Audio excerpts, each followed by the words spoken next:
dami ng mga content na ina-upload araw-araw sa mundo ng internet, marami dito ang nakakatulong. Siyempre, marami din ang hindi. Ninais ng Love City na ikwento ang mga istorya na kakaiba at nagbibigay ng inspirasyon. Kung nais ninyong sumama sa ganitong paglalakbay, tara kasyudad at tutak!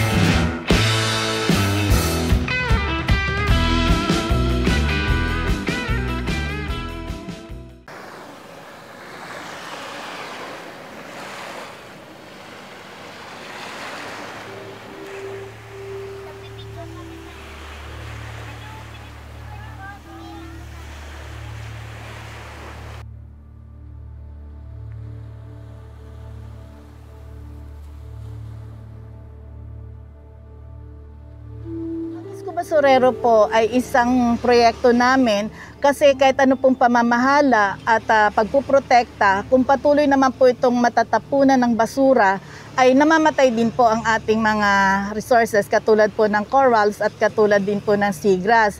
Kasi ito po ay nangangailangan ng sunlight. Pag natabunan po siya ng basura, mamamatay po sila. When you say scuba basurero, this is a diving activity from the root word scuba and basurero. So yung ating mga divers ay naghahakot or naglilinis sa ilalim mismo ng karagatan. So tinatawag din itong scuba basurero na underwater cleanup na palagi nating ginagawa dito sa kahabaan ng coastal area ng Cavite at gayon din sa mga areas ng Bataan at ng Maynila na nasasakupan ng Manila Bay.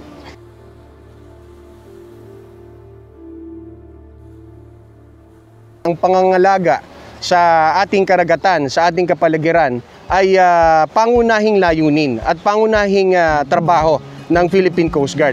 Katuwang partikular ang ating mga partnered agencies, lalo na tayo po dito sa Coast Guard, pamumuno ni Commodore Leobihildo G. Panopio at sa kanyang pagbasbas sa pagsasagawa ng I-Care campaign plan po ng Philippine Coast Guard dito sa Cavite.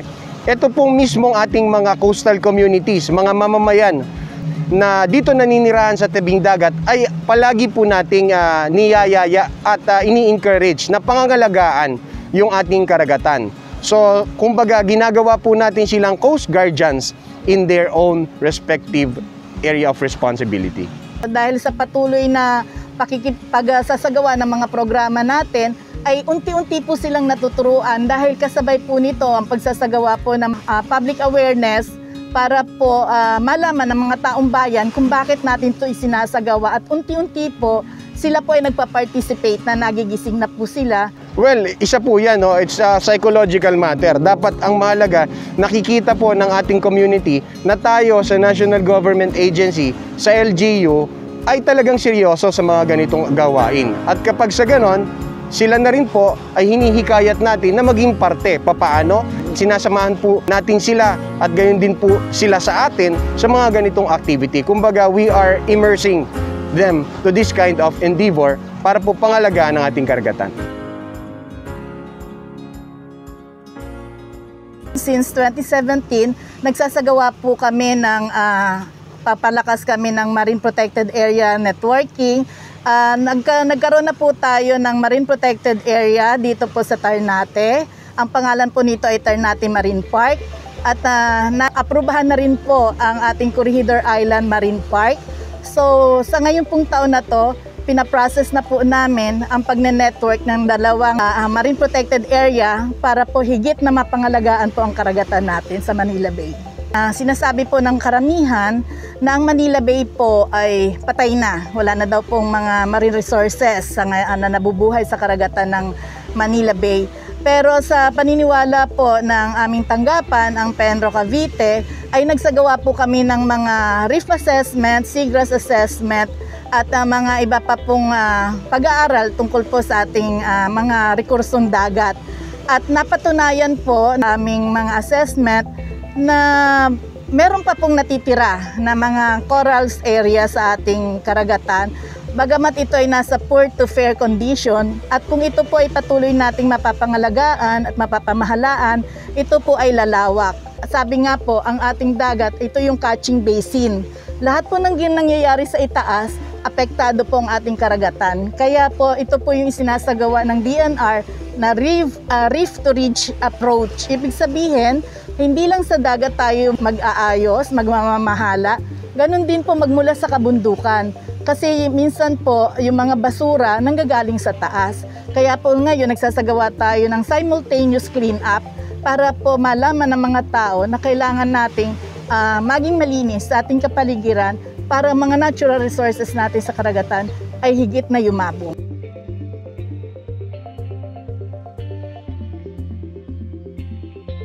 Without this kind of activity, without proactive measures, without involving the community, lahat po tayo ay kanya-kanya. Malamang sa malamang wala po tayong disiplina na kailangan po nating ipagpatuloy at ipanatili. Sapagkat ang National Government Agency, hindi po namin kaya ito ng Philippine Coast Guard, ng DNR lang. Mas kailangan po namin ang local government unit natin, partikular ang komunidad. Tao pa rin po talaga. So it all boils down to the discipline of the people para po mapanatili at mapangalagaan natin ang ating karagatan. Kaya po kailangan natin ang patuloy na pagsasagawa ng isko-basurero para po maalis ang mga debris na nadala po ng mga alon sa dagat para po hindi sila mamatay. Well, ito po ay palagian ng activity ng ating Philippine Coast Guard. Hindi lamang po dito sa National Capital Region, bagkos gayon na rin po sa buong Pilipinas. So kasama din po natin dito ang ating mga partnered agency like the Philippine Coast Guard Auxiliary.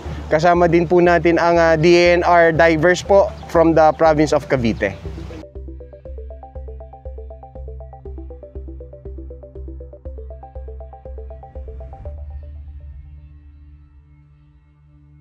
Well, ito pong underwater, hindi mo ito makikita, sir. So, kailangan po talaga ng scuba basurero dito. Itong above water, makikita mo at masasandok mo yung mga basura na pwede mo na agad na malinis. Gamit lang po yung speedboat.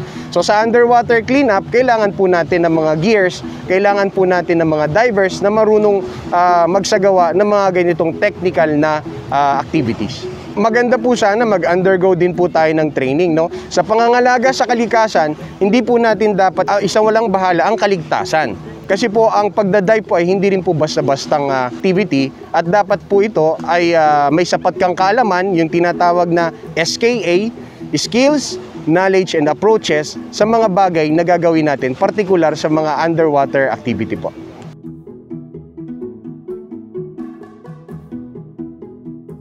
Ang pangangalaga sa kalikasan ay hindi po trabaho lamang ng gobyerno. Bagkos ito ay isang bukas na pinto para sa lahat ng ating mamamayan. Sana po kami po ay inyong tulungan, kayo din po ay aming tutulungan. Sapagkat kung tayo po ay sama-sama sa mga ganitong gawain, mas mapapadali po natin at mas magiging successful ang ating mga intensyon, ang pangangalaga sa ating kalikasan. Ang DNR po ay nananawagan sa ating mga kababayan na kung maaari po pagtulong-tulungan nating mapigilan, unang-una po ang mga illegal fishing na kung saan nasasalanta ang ating mga marine resources. Pangalawa po, nananawagan din po kami na ang kalat natin, huwag na nating paabutin sa dagat. Sa bahay pa lang po natin, i-practice na natin ang waste segregation nang sa ganun po ay hindi na mapupunta sa dagat. Isa pong example, tulad po ng balat lang ng candy. Bata, pag hindi po natin naturuan yan, pagkakain ng candy tapon, pagdating ng tag-ulan po, hindi natin sinasadya. Yan pong lahat ng mga maliliit na mga plastics na yan, nakakarating din po yan sa dagat dahil pupunta sa ilog, dadiretso sa dagat. At alam po ba natin, it took 20 to 25 years or more than 25 years bago po natin madurog ang isang plastic. At yan po, pag nadurog po yan sa gitna ng dagat, yan po yung tinatawag na microplastics sa dagat natin, na kung saan humahalo po yan sa ating tubig at nagiging dahilan din po yan ng pagkasira ng parameters of water natin. At yun po ay nakakain din ng ating mga isda, kaya po karaniwan ang naging dahilan ng pagkakasakit ng mga tao. As simply as proper waste management disposal lang po.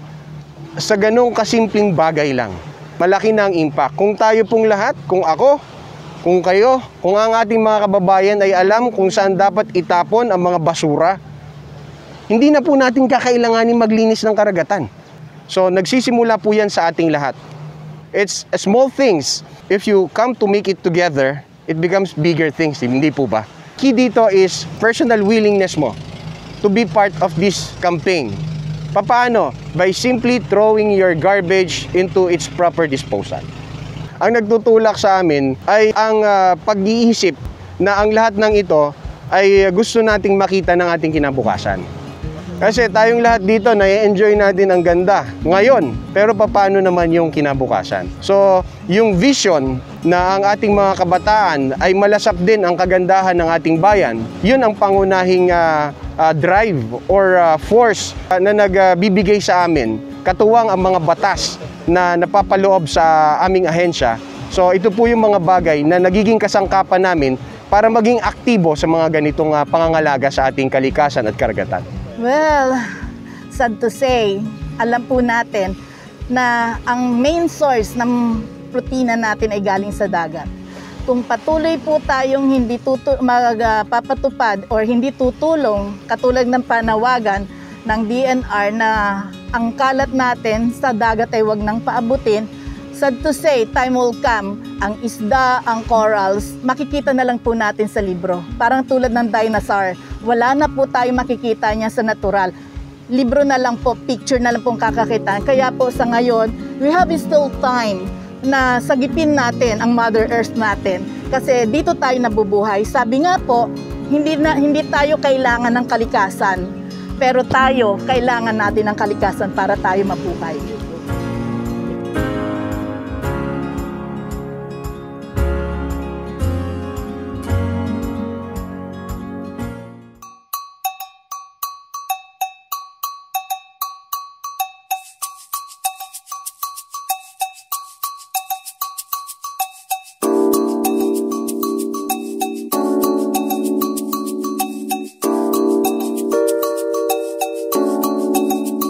Yung tunay na revolution, kung gusto nyo talaga sa revolution na sa gobyerno o sa sistema, kahit anong sistema, magtanim. Ito kasi ang tunay na revolution, magiging self-sufficient ka.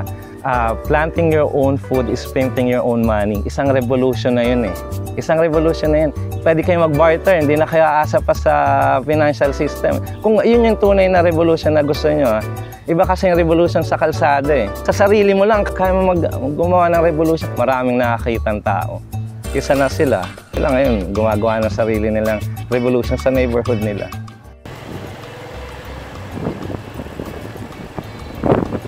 Basically, ang ginagawa natin, nagtatanim. Kasi ako, pescatarian, kinakain ko lang isda at gulay.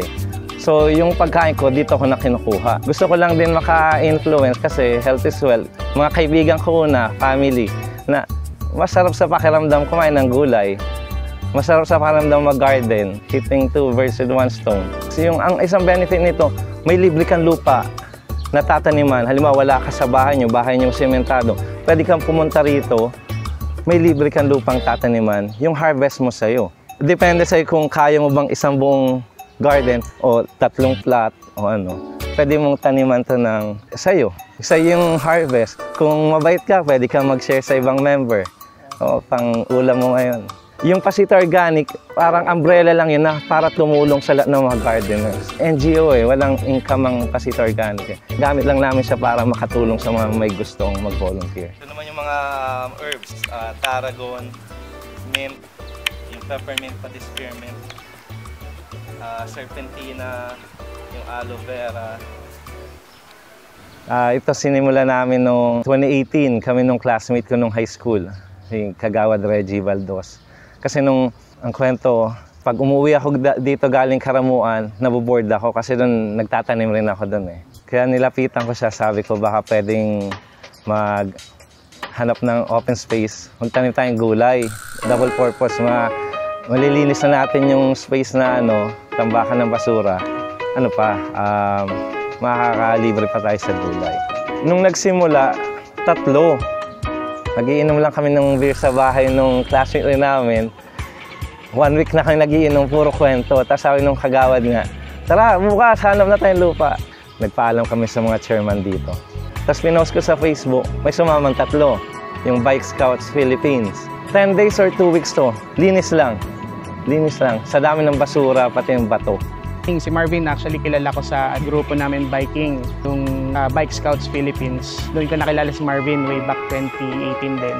Para sa akin, interesado ako sa idea ng community garden. So sa akin kasi freedom is eating for free. Hindi mo na kailangan gumastos ng pera para makakain ng masustansya. Kapag nagtanim ka ng lettuce, tanim ka ng kamatis, tanim ka ng basil, meron ka ng salad, instant salad. Ang idea lang na mapupulot mo na lang yung kakainin mo, mapaproblemahin mo na lang kung anong karne isasahog. Overnight namin yung tubig namin. Yung nag-road trip nga ako sa US noon, 2010. Pagdaan ng Orlando, doon ko nabasa yung fruit farming. May pinsan ako doon. Kasali ata siya doon. Mga nagbibisikleta sila. Kinakausap nila mga homeowners. Halimbawa, gusto niyo bang taniman namin to? Tapos hati sila sa produce. Unang-una, nung nag-drive ako noon, 40 days, ang mga puno doon walang bunga. Doon ko na-realize, blessed ang Pilipinas. All year round, pwede tayo magtanim. May prutas all year round. Buko, kahit ano. Walang gutom dito. Hindi ko nga alam saan kinukuha yung datos ng sino ba nag-aano niya na marami daw gutom sa Pilipinas. Hindi ko alam kung saan basihan yun, anong data na yan. Walang nagugutong sa Pilipinas, dahil ang daming pagkain. Sa totoo, ang daming food waste dito. Sa Orlando ko na yung pag-road trip ko, doon ko na-realize na pwede gawin sa Pilipinas itong ginagawa doon. Kasi doon, season lang eh. Dito all year round pwede tayo magtanim. Kaya yung mga na-pick up kong idea na, gagawin ko ito sa so mas dito, fertile pan lupa natin. Hirap pala maka-influence, lalo na sa amin sa Karamuan. Ang daming lupa, walang nagtatanim. Kasi ayaw na yung mentality na gusto nang pumunta sa city, Manila, kasi nagtatrabaho sa opisina, kasi mainit. Ayaw mangitim. Mahirap yung trabaho. Talaga mahirap naman talaga ang pagiging magbubukid ang farmer. Pero marami rin gusto, lalo naman sa city, kabaligtaran. Yung mga kabataan ngayon dito, tulad nyo, tulad nila, gusto mo naman magtanim, gusto na naman ma-experience yung ganung buhay, ganun siguro. Pero sa ako hindi naman na-apektuhan. Pero nakikita ko sa iba yung sinasabi ng ibang tao na wala namang mangyayari dyan. Ang hirap naman magtanim. Saan naman mapupunta yung pagod nyo? Wala namang pera sa farming. Yun lang yung difficulties. Kasi ang dami rin naman nagsusupport, hindi lang ang LGU, pati yung ibang tao. Nagdo-donate din sila, pambili ng seeds.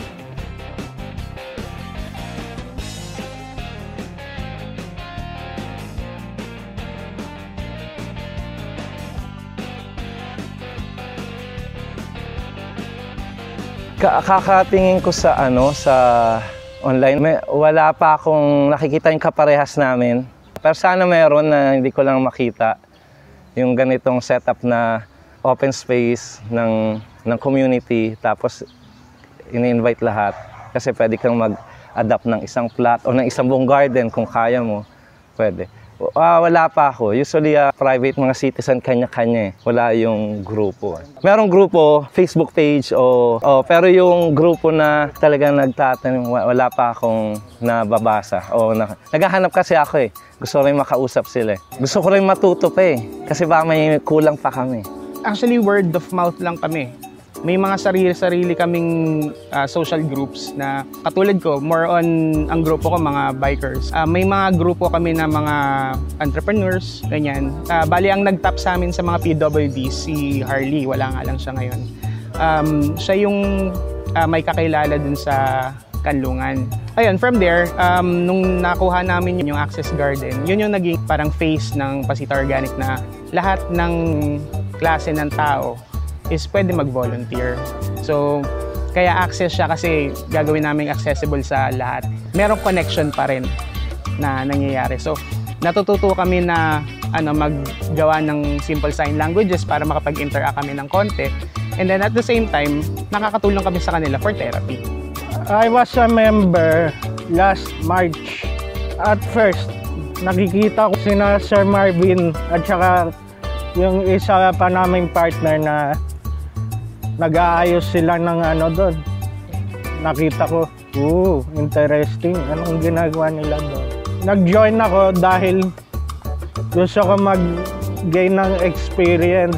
As time evolved, naging full-fledged member na ako dahil nakikita ko na kailangan nila ng additional manpower and skills. nagsimula ako gardening for myself. Before joining, gardening is my release from stress. I have a small garden beside our house.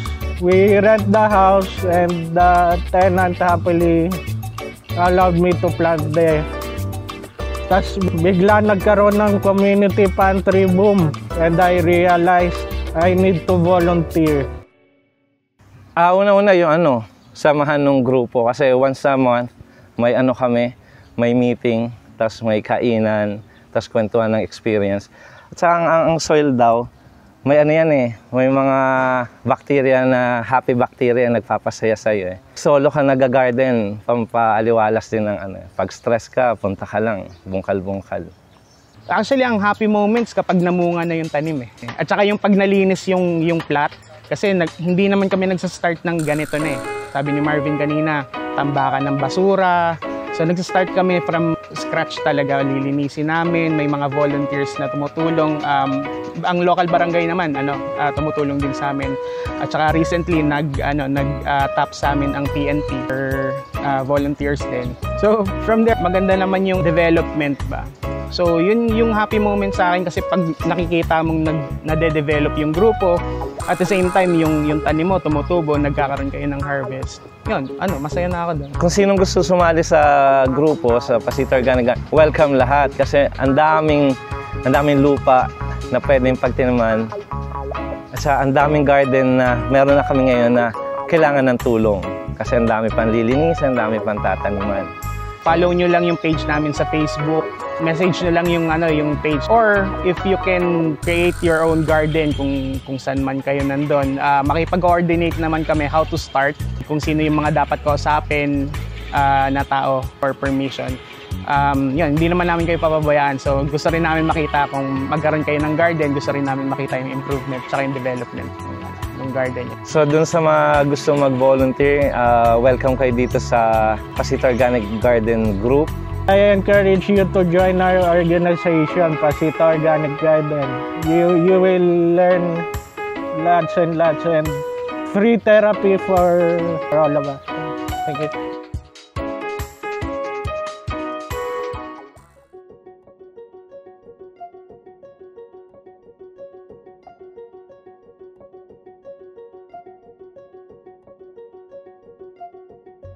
Trash Crush is more on to educate yung people and how to properly segregate kasi yun talaga yung important na mapaalam natin para mas alam nila yung impact ng basura na napupunta kung saan-saan na tinatapon lang nila. Ang sarap sa pakiramdam na nakatulong ka sa community and also sa environment through technology na mas nabibigyan natin ng way yung mga tao na mag-participate sa recycling. And actually ngayon talaga yung mga tao, karamihan talagang apps na talaga sila. And it's very timely na meron tayong ganitong technology na nagagamit nila. Ang user journey po is first, they have to collect clean, dry, and sorted plastic materials. Then i-add po nila yung mga na-collect nila na yun sa app. After ma-add nun, makikita nila kung ilang points yung ma-earn nila.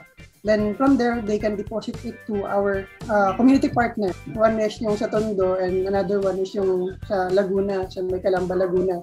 We have pending barangay currently, pero hindi pa sila kasi activated and they currently reviewing pa yung proposals and yung mga agreements. So hopefully, this upcoming months or weeks, makapag-implement na rin kami. Then, si community partner, may separate app siya na i-scan niya yung QR code ni user. So, after may scan, it will automatically fetch yung information ni user based dun sa trinansack niya, kung ilang points yung ma-earn niya. Then, i-validate po yun ni community partner. Once validated na, makikredit na po yun sa kanyang e-wallet or sa user's e-wallet. Tapos, pwede niya na pong gamitin yung na-earn niyang points or pwede niya munang ipunin based doon sa rewards na gusto niyang i-redeem.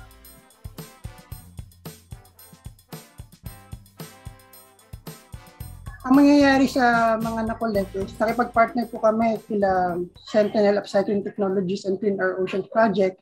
Isa silang organisasyon na nag-advocate ng marine conservation through responsible consumer behavior sa community. Si Clean Our Oceans Project po is nagpo-provide sila ng mga seminars sa mga barangay level kung paano yung tama at wastong pag-manage ng mga waste. Sila rin po yung nagpo-provide ng collection sa barangay level, then itatransport po nila yun sa kanilang eco-hub. Pagdating po sa eco-hub, i-deliver na po nila ito sa mga upcycling companies kagaya ni Sentinel na nire-repurpose at transform naman po yung mga na-collect na plastic into new materials kagaya ng trash bin, crates, chairs, and among other products. Sa current system namin and process namin, sinisigurado namin at nasa tama yung pinupuntahan ng mga plastic at nabibigyan siya ng bagong buhay instead sa landfill, which eventually napupunta rin sa ating karagatan.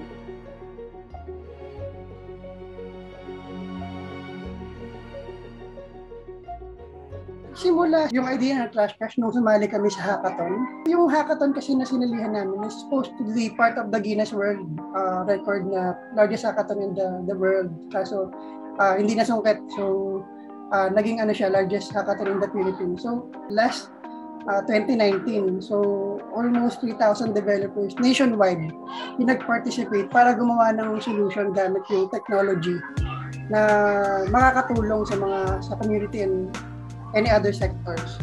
From there, kami yung nag-first place, tapos after nun, na-improve na yung app din until nagkaroon ng pandemic, tapos nag-focus na kami sa development. Sobrang dami nangyari bago kami makarating kung nasan kami ngayon. Naisip ko yung idea na to kasi I'm a traveler and a hiker din. So, most likely kapag nag-travel ako, may mga nakikita akong mga basura sa mga tourist destination natin. Mostly mga plastic and talagang sobrang nakakasira talaga siya sa environment. Siguro dahil hindi nakikita ng ibang tao yung kahalagahan ng tamang pag-aayos ng mga plastic tsaka kung ano yung value nito na pwede pa palang pakinabangan. So I was thinking of something na what if makita ng tao yung value ng plastic instantly through machine learning, siguro pwede silang magka-interest. Nung before ako sumali ng hackathon, wala akong makita dito sa Philippines na related or similar. Pero meron sa ibang bansa na similar sa Trash Cash yung idea. Pero magkakaiba lang sila nung flow or yung process. Nung sumali nga kami, ang purpose ko lang is at least part ng Guinness nga na kasali ako dyan, parang ganun. And hindi ko naman in-expect din na mananalo kami that time. Nung during the hackathon na, nakikita ko na yung parang nabubuo na namin yung idea pa konti-konti. Tapos doon ko na naisip na I think pwede pa itong mag-expand, may potential itong project na ginagawa namin. Vision namin today is I want to see Trash Cash na magamit siya nationwide, hindi lang dito sa Metro Manila. Pero mapilot din namin sa iba't ibang lugar kasi sobrang daming taong interested din sa ibang lugar, hindi lang dito sa Metro Manila. Kaya sana mas ma-expand pa namin at mas maayos pa namin yung buong proseso para mas mapadali at mailapit palalo sa mga tao. The app is currently available po sa Google Play for Android users. While iOS is currently under development pa namin siya. So hopefully ma-launch din namin within this year yung iOS version. We're open for partnership din sa mga companies and mga private firms, not actually limited sa mga barangay, including mga malls, ganyan, pwede rin. Like yung mga companies, buildings, pwede rin po. For partnership, you can email us at hello@trashcash.ph and you can also send message on our Facebook page. Maraming salamat po sa pag-support at pagtulong natin sa environment at para maiwasan na natin yung mga plastic na napupunta lang din sa dagat. Pwede naman po natin iwasan yung mga plastic na ginagamit natin at pwede tayo mag-switch sa mga alternative product na hindi nakakasira sa ating environment.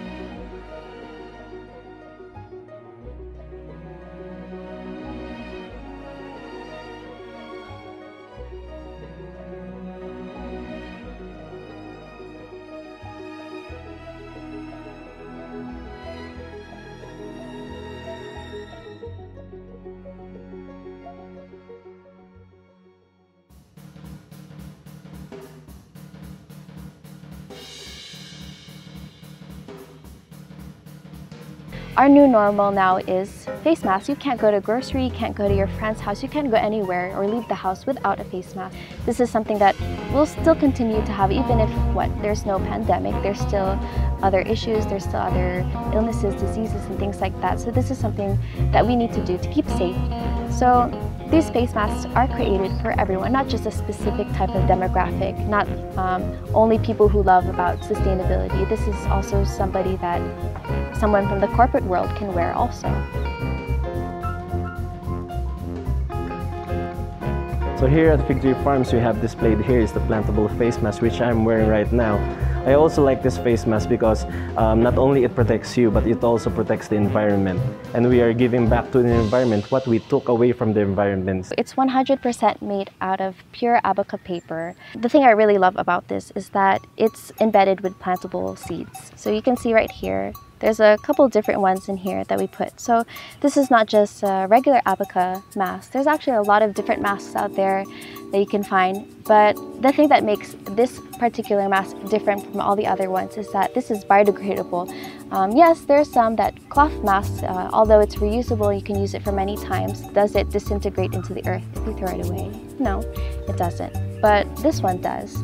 So you don't have to think when you throw it into the ground, it grows into something. Or what you can do is that you can make a hobby out of it, grow it in your own home, grow your own herbs, grow your own vegetables. So you're doing taking part in the agricultural side of the Philippines, or taking a part in this environment. So that's what the goal is for this mask. So as you can see here, it has seeds, right?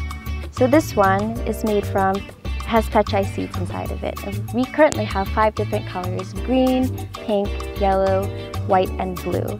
But we can make any color that your heart's desire. And so as far as the seeds that are inside of it, we can also put whatever seeds you want as long as it's small enough. So right now we have pechay, sili, tomato, we even have mustasa, eggplant. How did the plantable mask come to be? So Fig Tree Farms, we can't take full credit actually. We just played a small role, a small part in order to get that plantable face mask out there. So the idea of the plantable face mask, of course, came because of the pandemic.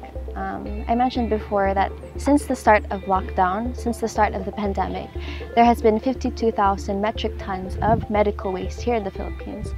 That's ridiculous, isn't it? I think, actually I come from the US, and I've seen Filipinos, they're so proud of their country, they're so proud of this world that they live in. But when people come to visit here, do they see a beautiful environment? No, they see that there's waste everywhere. So how can we be truly proud of our country? How can we say we love this place, but where is our action? So that's why with a medical face mask, that's something that we use to keep ourselves safe, but it can also help the environment. So it's safe for you, safe for the environment.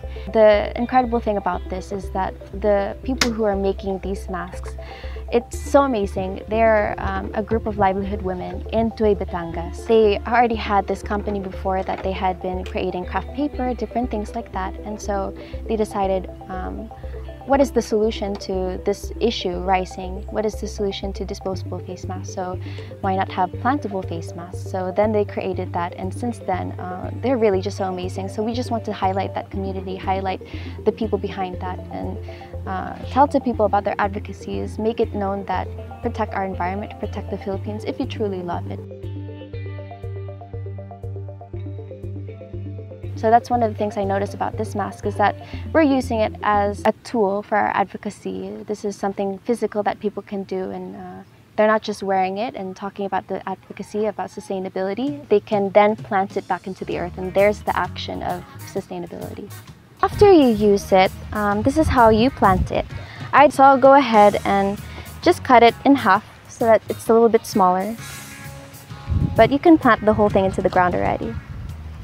So what you do, dig out just a small spot, and then you can fold the whole thing directly like this and put it into the soil. Don't be afraid to use your hands. Cover it, just like that. And then soak it in water. And then just wait a few days for it to germinate, and it will start to grow on its own. So always be sure that it has enough sunlight, enough water, enough soil, so it can be properly cared for. So as a company, all of our products follow our advocacies, which is eco-friendly, all organic, safe to use for yourself and for the environment. So for me, I want to encourage the people to start buy from local business, support local, shop local, because when you support these local businesses, when you support those local farmers, things like that, you're helping the economy, you're helping the community, and you're not buying from these big factories or these chemically made different things like that. You know where the source is from, you know that it's organic, you know that it came from real people's hands, people with different lives, people who need to feed their families. I think what makes us different also as a company is that we're not just trying to find all of these different products, we're trying to also stay true from our roots, from our for where we really came from. So that's our end goal as a business, as a company, as a farm, is just to stay humble, and hopefully in turn we can reach out to other communities and help them to become self-sustaining themselves. So hopefully in the future we do plan if we can maybe create masks that have herbs in it. Example, our Gluthernati.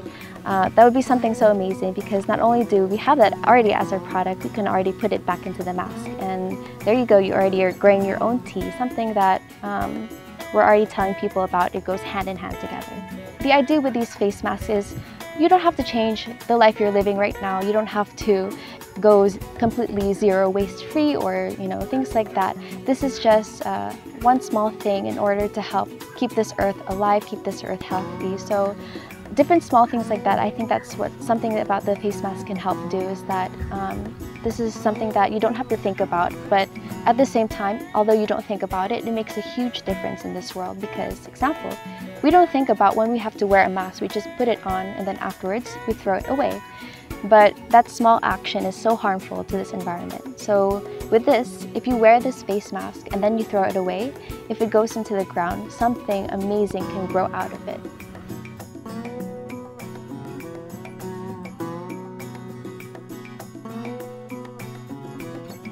I want to encourage you guys, if you want to learn more about sustainability or about who we are as a company, Fig Tree Farms, check out our Facebook page, Fig Tree Farms. Check out our website, figtreefarms.com. You can find us on Instagram, you can find us on TikTok, and all of our items are available on Shopee and Lazada at the Fig Tree Farms. So hopefully you guys can check that out, and thank you.